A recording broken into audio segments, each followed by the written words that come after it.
ang sabi ni Auntie Claire, yan, ang sabi ni Auntie Claire, wala pa daw oil crisis na nangyayari sa Pilipinas.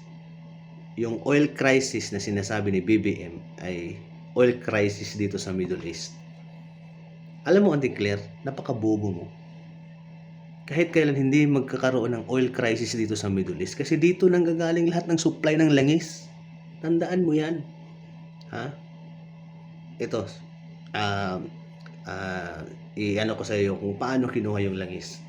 Yung langis na nanggaling sa pinakailalim ng lupa, ano pa yun?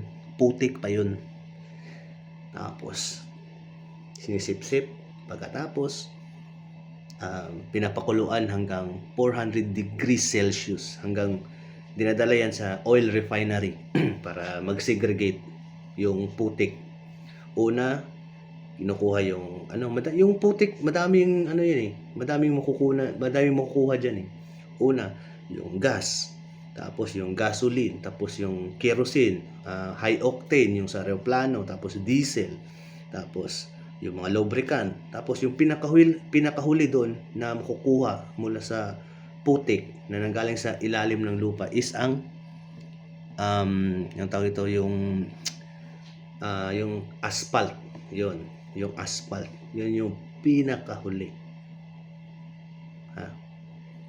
Kaya nagkakaroon ng oil crisis sa buong mundo kasi yung supply na nanggaling sa Middle East hindi makalusot papunta dyan sa Asia.